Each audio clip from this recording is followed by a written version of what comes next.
That's why we've changed too, by adding new rapid dry technology to Huggies nappy pants. So one thing that doesn't change is your smooth, soft skin. Doors Plus Stock Take Sale is now on. Thousands of doors must go this weekend. Plus, we can fit, paint, stain and deliver up to 50% off in every store. Visit a showroom for a free measure and quote. Ends Monday. Doors Plus, no fuss. This is 7 News, the voice of the New England. Tonight, the search for two men who stole Willow Tree's ATM. Voters decide the next member for the Northern Tablelands. I'm Daniel Gibson. Later on this news hour, the big supermarkets to face multi-billion-dollar fines for misleading suppliers, and dozens gunned down in a suspected terror attack in Russia. 7 News begins now. Good evening. Two men have been arrested over an armed robbery at a South Tamworth service station early this morning. It's been a very busy weekend for police. They're also searching for two offenders who stole an ATM from the Willow Tree Inn. A run of crime keeping local police busy. Just after midnight, two men aged 18 and 40 allegedly went into the Shell service station on Gunnaganu Road. The 18-year-old male produced a knife and proceeded to take some hot food and items from the store. He made some threats towards the attendant and then left with that 40-year-old male. Shortly after, that 18-year-old male re-entered the store, took some further items. The store attendant left shaken but unharmed. Police arrested the 18-year-old a short time later. The second man was arrested this morning. Police are also investigating the theft of an ATM from a motel in Willow Tree over the weekend. 7 News understands the ATM, which is usually located near the front bar of the Willow Tree Inn, was taken in the early hours of Sunday morning. The venue today quiet, except for planned renovation works. No one was inside at the time, with a cleaner discovering the missing ATM hours later.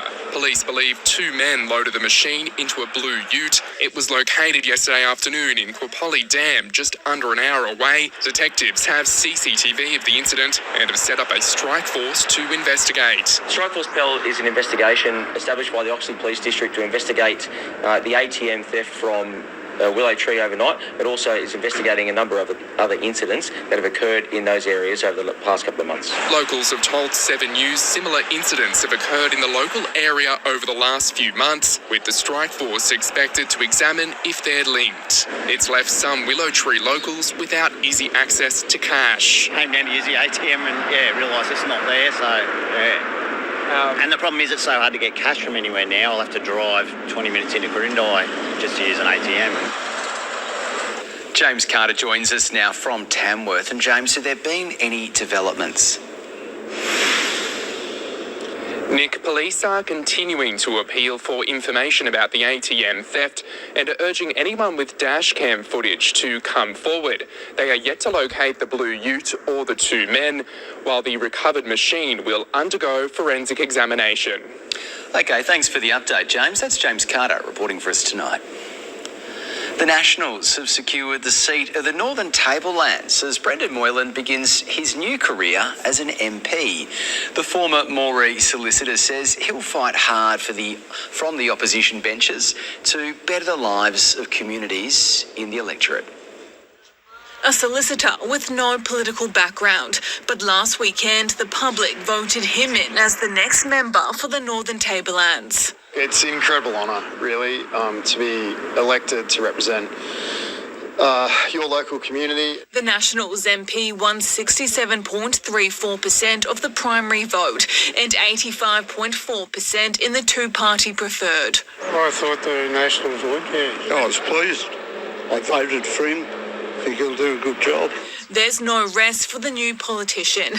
Day one and it's straight down to business. So I have a list of issues that people need addressed, and I've compiled that list over the last 7 weeks of campaigning, and today is the first day of working hard to try and improve people's lives. Those social issues include cost of living pressures, access to healthcare and law and order. Brendan Moylan is from Moree and will continue to support new initiatives for the town, from bail accommodation to diversionary programs. But at the end of the day, the very best deterrent, in my opinion, is a magistrate who reflects community standards in his or her sentencing. Moylan's predecessor, Adam Marshall, made it a priority to have a working relationship with the Labor government. Well, I think Brendan has demonstrated throughout his professional career an ability to work with people of all backgrounds. The new MP says he will work hard to do the same. It seems to me there's two ways you can work in opposition. You can either sit on the backbench and throw mud and yell and carry on and not actually achieve anything, or you can sit down and have a sensible, mature discussion. Rachel Holdsworth, 7 News. Farmers have welcomed a new report recommending the grocery code of conduct be made mandatory. However, they say there's still a long way to go to improve the playing field with those major supermarkets. Consumers are feeling it at the checkout and farmers at the negotiating table. I think it's the middleman and the supermarkets taking their hefty cut of each. The federal government agreeing to all recommendations from a review into how supermarkets behave. It's about making this food and grocery code mandatory. It's about making those big fines available if supermarket chains do the wrong thing. The Treasurer hoping the changes will put pressure on prices. It showed that the more competitive we can make our supermarkets and the fairer go we can get for our farmers and families, the better outcomes people will get at the checkout. Consumers hoping for some relief. That's what keeps prices down is the competition. Growers say making the code mandatory is a good first step, but want to see an overhaul of merger and acquisition laws and better protection for farmers who speak out. There's only one person in the chain here that's making billion-dollar profits. I think we know that there's something going wrong in the system here, and with the level of market power they've got, we can't enact change. It's got to be regulation. Supermarkets could face billions of dollars in fines if they treat suppliers poorly. However, growers have their doubts. I hope it'll deter conduct, but as you know, very rarely do those full high penalties actually, are they actually enacted on? James Carter, 7 News. Well, doctors are slamming the National Party for wanting to override the government's vaping ban. That's despite a final parliamentary push tonight to have sweeping vape reforms enshrined in law. In a government war on vapes... And you think you're not going to get addicted, but you will. On the ground, it's a ban that months on is already showing cracks. I don't know how they get them, but if these are actually banned, why are sort of young people able to access them? The Nationals are pitching an alternative that would reverse the government's ban in favour of regulating the nicotine products. The Nationals seem to be able to come up with weird and wacky policies that don't make any sense to those of us who are working in the health world, and this is just another one. It's a harmful substance to start with, my feeling is that vapes should just be banned, full stop. As the debate hits the Senate floor today, the government's last step in vape reform is on the table. That, if passed, will see a national framework in place to enforce its ban. There's a lot of chemicals in them that we don't know about, and we've got no idea what that does to the body. But as the Nationals carry their policy to the next election, it's received pushback from the Australian Medical Association, who slammed the policy as a betrayal to our kids and the environment. I often don't agree with the AMA on various things, but on this, I'm absolutely bang on with them. A damning rebuke from the health sector that could see the Nationals Party policy go up in smoke. Declan Milton, 7 News. A fresh round of police hit the beat today, fresh from graduation at the Goulburn Academy. The new recruits enjoyed their first day on the job. Many are locals returning to our region for important police work. It's a boost to our local police force. 8 probationary constables started their new careers in the Oxley and New England commands after 16 weeks in the Goulburn Police Academy. The Oxley Police District's received another 3 probationary constables, 2 based in Tamworth and another officer gun at the Gunnedah sector. It's great to see them here after a testing on Friday. Probationary constable Connor Cook is from Glen Innes, while probationary constable Joshua Fairman moved to Tamworth 2 years ago. They've landed here thanks to the You Should Be a Cop in Your Hometown program, which gives young officers the choice of where they go. Tamworth was my first pick, so got my first preference, got exactly what I wanted. Detective Inspector Tom Aylett says this type of recruitment will be important to retain officers in the future. It's vital that we attract officers that are aware of where they're going and the dynamics of communities. Rural policing is different to city policing, and it's great that we can attract people from the regions. The graduating officers were also the first class to receive paid training, which was extremely helpful, especially when you don't have to worry about that financial pressure. It makes studying a lot easier. You can keep your mind on the things that you need to keep it on. There's plenty of opportunities for these young officers going forward, but they say they're ready to get stuck in and serve their communities. I just want to see where it takes me at this stage, so I guess just ride it and see how long it takes to get where I might want to go. I'm not sure yet, there's so many opportunities. Hugh Pearson, 7 News. Well, Kirstie joins us now for a look at today's weather conditions. And Kirstie, it's been another chilly start to the day. Yes, we're still feeling the cool mornings. Nick, hello to you and good evening, everyone. We have kicked off a new working week with clear skies for most, fog mainly towards the northern tablelands, but that cleared over Guyra and Armidale by about 10 a.m. Temperatures were still cool this morning. We fell to -1 in Tamworth. That was around 7 o'clock this morning, but it felt like -4 in Armidale. It was 9 o'clock before our feels-like temperature climbed above freezing. Winds became lighter during the day, though, so as our temperatures warmed up, so too did the feels-like temperature. Sunny skies with a top of 17 degrees in Corindai today. We also reached 17 in Inverell and just reached, the low 20s in the west for Moree. We are expecting similar conditions across our region tomorrow. I'll have a look at what's in store for our final week of June a little after Sportney. Where does the time go, Kirstie? I know, we're a third of the way through winter. You're better at maths than I am. Thanks. We'll see you really soon, Kirstie. Still to come in 7 News, could AI hold the key to diagnosing skin cancer? And everything old is new again to keep costs down. And a little later on this news hour, the manhunt for thieves who attacked an Uber driver in Sydney's West. Major supermarkets, they're on notice, threatened with billions in fines. Dozens of people shot dead in a suspected terror attack in Russia. And the arms delivery dispute between Israel and the US.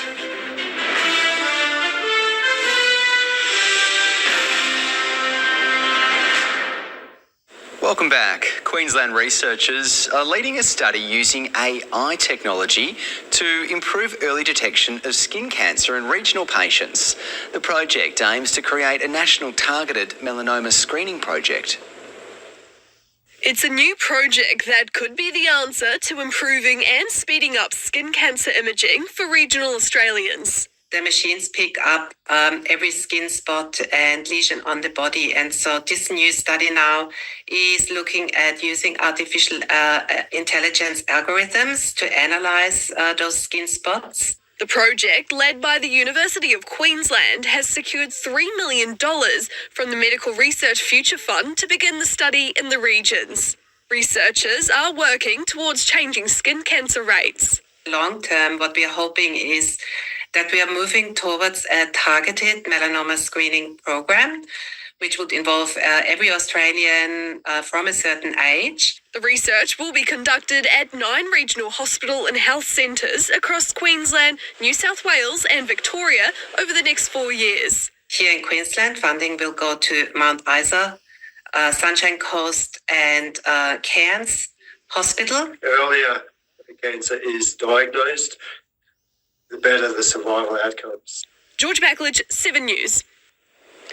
Well, as the cost of living continues to put pressure on local households and their budgets, local second-hand stores are now reporting a rise in demand, with many customers choosing pre-loved goods rather than paying full price. For many op shops, the number of customers can fluctuate throughout the year, but for the past 5 months, some stores have seen a steep increase in demand. The last couple of months we've seen an increase in sales, obviously because, the financial climate at the moment, and everybody's doing it tough.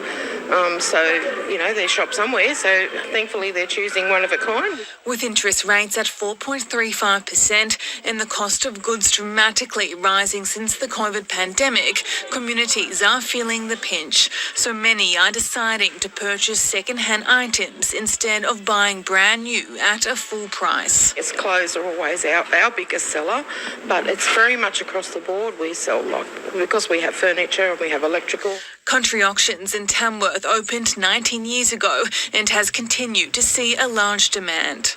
It's a pretty unique business. There's not many auction houses around anymore.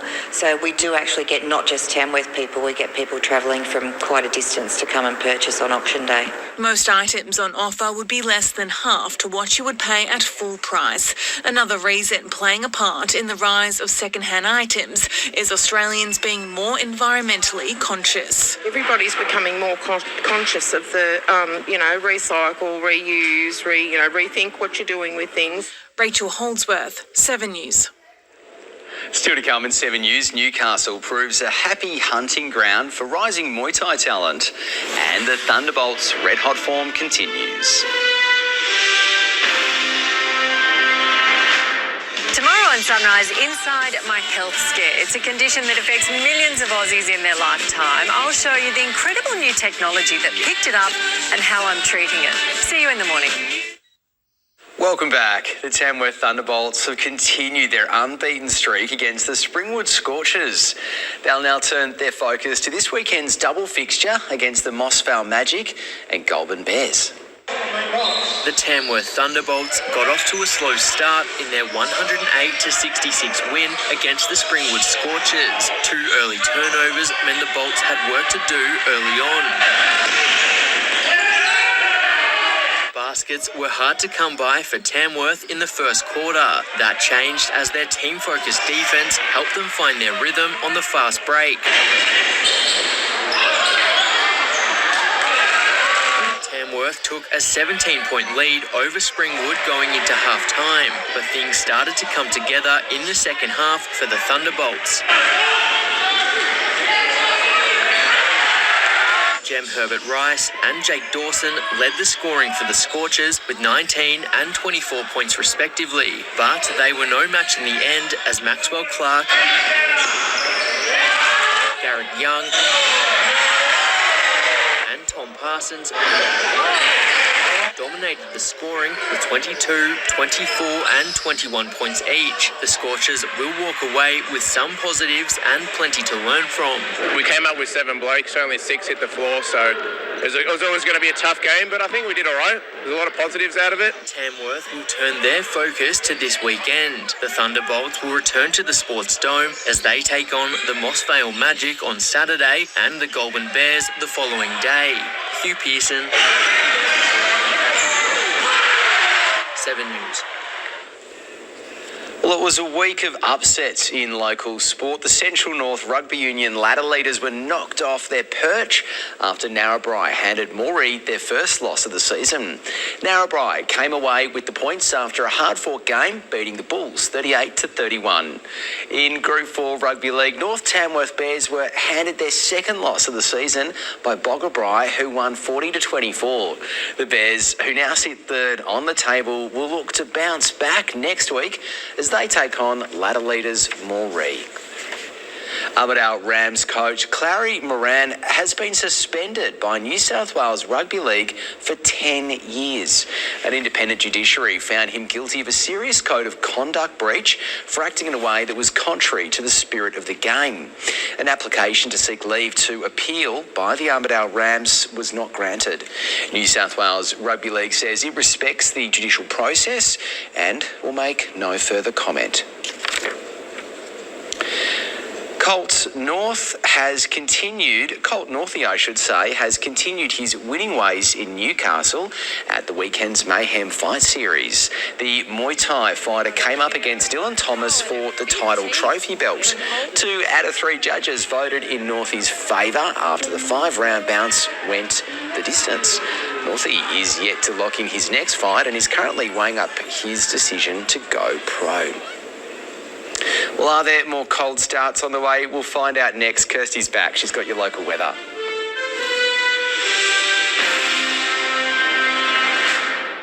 Good evening.